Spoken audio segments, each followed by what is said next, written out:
Hello, this is Blue Steel of Politics.com, and today I'm going to introduce you to a program that I use, sometimes I use it, in lieu of Adobe Photoshop to alter images and like edit illustrations and stuff, to blur them or sharpen them or increase the contrast, stuff like that. The program is called GIMP. It's a really weird name, I know. It's not the same GIMP from Pulp Fiction, although that GIMP was cool too, but in a twisted way.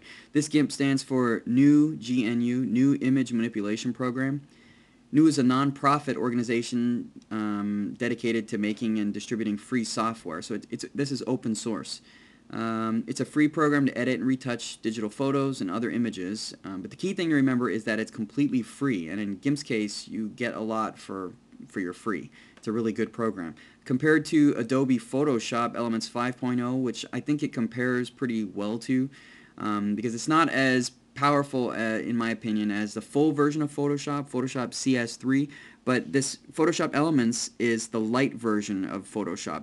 But it has pretty much every tool that you'd need to modify to make political cartoons. Really, the stuff that I do, it has every tool you'd need. The main tools you need are the ability to blur things, so you can take things out of focus and draw people's attention to different parts of an image. And you also need selection tools. You need to be able to cut out images, like cut out part of an image from one picture and insert that into another picture. Photoshop Elements can do that, and so can GIMP. And I'm going to show you, just briefly go over some of the things that GIMP can do and show you what the interface, the window looks like and everything, so you know. You can get GIMP from their website, gimp.org, right here. And what you do is on the left, once you've got the site opened up here, this is their cute little logo thing. I don't know if that's supposed to be a squirrel or a dog, I'm not sure, but whatever it is, it's awfully cute. Hi, little guy. Hey, little guy. But anyway, over here you click the downloads link on the left, and you open the downloads page and scroll down here in the downloads page, and you'll see versions of GIMP for different platforms. I'm using a Mac, so that's the one I'd click and I'd install. There's your Windows, XP, and Vista users right there. Okay, I'm going to start by showing you how I edit an image here. I've got an image that I had on my desktop, purple flower. I'm going to drag that down here to my program bar, right on the GIMP icon, the little dog squirrel thing. Let that go. It's going to open GIMP up. And there's the interface. It opens the picture right in front. Now, it's because I'm using a Mac, things are a little bit different looking. If you have a PC, you might not be used to the way this looks. I'm going to minimize that thing back there, because on Mac, sometimes your toolbars they float all over the place, so you can put them wherever you want, but it looks weird to people that use PCs and are used to seeing the toolbars usually like attached in here. But on a Mac, they're not usually like that. So here's the tool palette over here, GIMP tools. Different kinds of selection tools, like I was saying, how select the hand-drawn region. Like if I wanted to select the entire flower here, this is a purple flower, but it's really faded out, so I'm going to enhance the contrast and some other things to show you. But if I click that selection tool and I went all the way around the edges here, I could just take that purple flower out and maybe put it into a woman's hair or something, or put the flower into another picture. So that's one of the tools. Other really useful tools are the pencil, so you can draw things, and the paintbrush, and there's an eraser tool, so you can erase parts of a picture out. These are all the basic tools that you'll find in Photoshop Elements, and some of them are even more advanced tools that you'd find in the regular version of Photoshop. Keep in mind, this is free, and these tools are really very well made, and they really mimic Photoshop, because I think that's what the creators of GIMP had in mind. They wanted a program like Photoshop, but they wanted it to be free.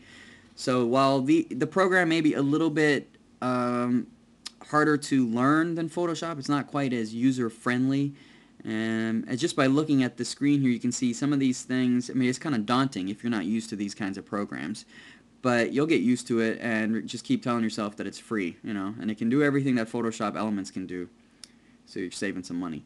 So I drag my image here onto the GIMP icon. It opens it up. Now I really need to improve the contrast and the brightness. Well, not so much the brightness, but the contrast of this. So I'm going to go to the Layers menu up here, down to Colors, and there's an option for brightness or contrast. Click that. I think I need to increase the contrast You can see in the background the image there is getting more vibrant and a little bit higher because it's really washed out. Okay, and maybe the brightness just a tiny bit. That looks good. I'm going to say okay, and there's that. Looks a lot better, way more detail, way more crisp and realistic looking.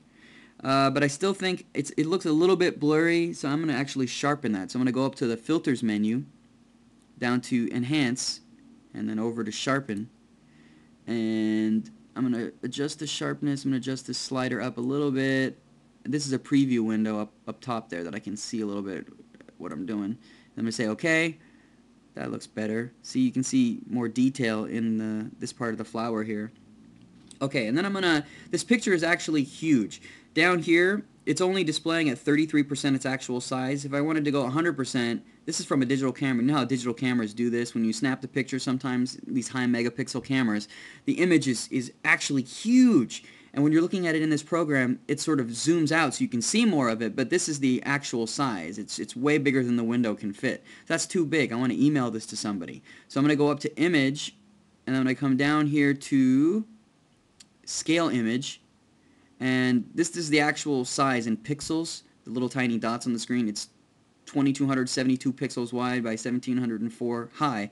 That's huge. That's way too big. So I'm going to adjust this. I'm going to go to percent, and this little chain right here represents, it means that the width and the height, the aspect ratio, the relationship between width and the height is going to be locked. So if I change the percent, if I make this like 20%, it'll change the height by the corresponding amount. Okay, and then I'll say scale. That's much better. Much better. So that's the actual picture now, the size of the picture. And it looks good. It's not washed out anymore. And so now, since I want to save this so I can email it to somebody, I'm going to go up to the File menu and then go to Save As, put it on my desktop, give it a new name. I'm going to call it Purple Flower 2 Small. And JPEG.jpg, that's a good format to email things because it's compressed, so the image is compressed. Although to the naked eye, most of the time, average person can't tell, you know, how the detail is affected by the compression. And I'm gonna go to Save. It's asking me how I wanna, like, what quality level do I want? And the lower this number here, the smaller the file. But the greater the compression. So at some point, usually around 55 or 60 down here, you'd start to see degradation in the image quality. But I'm going to make it 70. That's a good balance, and say OK. And it's saved my file to the desktop. Minimize this stuff so I can get it out of the way here. And here's my new image. If I double click it, there it is. And this file is really small. 36 kilobytes. That's tiny. That's tiny. You could attach dozens of those to an email and you wouldn't, you know, the recipient wouldn't be freaked out. Okay, that's it. Thanks. GIMP.